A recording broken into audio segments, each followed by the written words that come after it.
আসসালামু আলাইকুম। Hello everyone, কি অবস্থা সবার?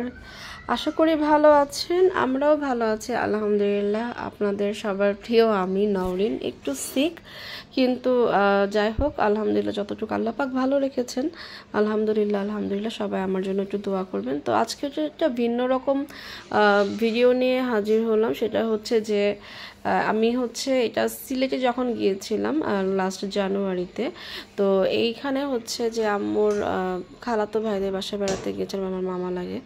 তো তাদের এরকম ফ্যাক্টরি আছে, লেপ তোশক, তারপর যে আরও আনুষঙ্গিক যা যা লাগে এগুলোর, তারপর কাঁচামাল থেকে স্টার্ট করে তুলা, কোল বালিশ, মানে অনেক কিছু, মানে একটা বেডিংয়ে যা যা লাগে এখানে সব কিছুই পাওয়া যায়। তো অ্যান্ড এখানে তারা সাপ্লাইও দেয়।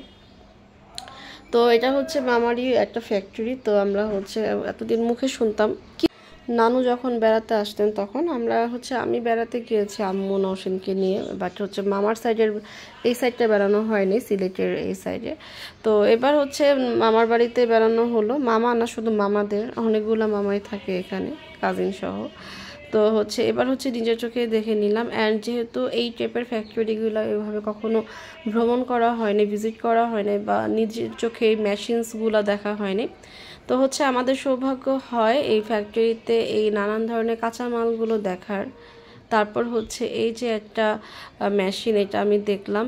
অ্যান্ড এখানে দেখেন যে ওয়ার্কাররা নাক বেঁধে কাজ করতেছে, কারণ এই যে এটা তুলো ধুনো করার মেশিন। তুলো ধুনো করে আমরা অনেক সময় শুনি, তো এটা সেই মেশিন। আগে সনাতন একটা পদ্ধতি ছিল, হাতে করে বিভিন্ন রকমের কাঠের যন্ত্র এগুলো দিয়ে করতো।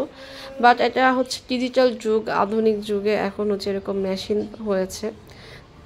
তো মেশিনে কিভাবে এভাবে তুলো, মানে কাঁচামাল থেকে কিভাবে আরও পরিষ্কার তুলা বলেন বা যেভাবেই হোক কিভাবে এটা বের করা সেটা এখানে আমরা দেখতে পাচ্ছিলাম। যাই হোক, এত ডিটেলস আমি জানি না, জিজ্ঞেসও করিনি, বাট ফার্স্ট টাইম এক্সপিরিয়েন্স ছিল, তাই দেখছিলাম। অ্যান্ড খুব ভালো একটা এক্সপিরিয়েন্স গ্যাদার হচ্ছিল। নতুন নতুন যে এক্সপিরিয়েন্স গ্যাদার করি তার মধ্যে এটা একটা ছিল। তো এই যে দেখেন কি সুন্দর দিচ্ছে। অ্যান্ড কেন নাকে মুখে এরকম মাস্ক পরে নিয়েছে, কারণ আমরা জানি যে তুলো এগুলো ডাস্টের মতো।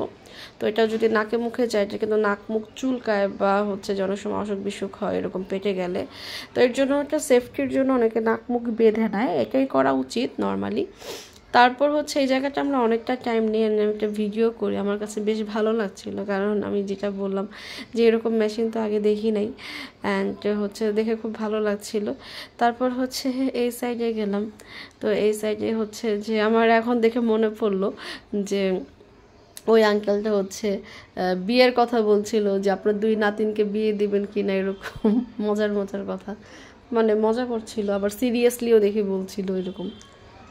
তো বেশ ভালোই লাগছিল। এবার আমরা নিচতলা ভিজিট করলাম, এরপর চলে যাচ্ছি দোতলায়। তো ওই ফ্যাক্টরির দোতলায় মানে যেখানেই যাই এত লেপ তোশক, কোল বালিশ, ঝাড়ু, তারপর কাঁচামাল, মানে কিসের অভাব নাই, সব কিছু, মানে একটা মানে এরকম জিনিসপত্র ভর্তি ভর্তি জায়গা দেখলে যাচ্ছে না, চোখ জুড়ায় যায়, এরকম আর কি অবস্থা। তো দেখতেই পাচ্ছেন যে বস্তায় বস্তায় ভর্তি যেমন কাঁচামাল, তেমন বানানোর পর যে রেজাল্টটা বা আউটপুটটা সেটাও কিন্তু আমরা দেখতে পাচ্ছি। তার মানে A to Z সব কিছু এখান থেকে করা হয়। তো ডিরেক্টলি এখান থেকেও সেল করা হয় যদি কেউ নেওয়া যায়, যেটা যতটুকু আমি জানি বা বুঝি বা বুঝেছি। আবার যারা বিজনেস করে তারা এখান থেকে মালামাল নিয়ে যায়। তো সব কিছুর ব্যবস্থাই এখানে আছে, যেটা মামারা দিয়ে থাকেন। তো যেটা মজার কথা যে যখন নানু বেড়াতে আসেন বা আমরা যে বেড়াতে আসছি, আমাদের কিন্তু সবসময় গিফট করা হয় এরকম, যে লেপ তোশক, কোল বালিশ, মাথার বালিশ, তারপর আনুষঙ্গিক যা যা লাগে, বেডশিট, বেড কভার, এরকম। তো সেম এইবারও যে এরকম যে গিফট কম বেশি প্রত্যেক বছরই আমরা পাই, যদি এইদিকে কোনো রিলেটিভস বেড়াতে আসে সেক্ষেত্রে আর কি। তো যাই হোক, এই তো মোটামুটি আপনাদের ট্রাই করলাম ঘুরে ফিরে দেখানোর আমার এই জায়গাটা। তো আজকে এই পর্যন্ত, সবাই ভালো থাকবেন। আসসালামু আলাইকুম।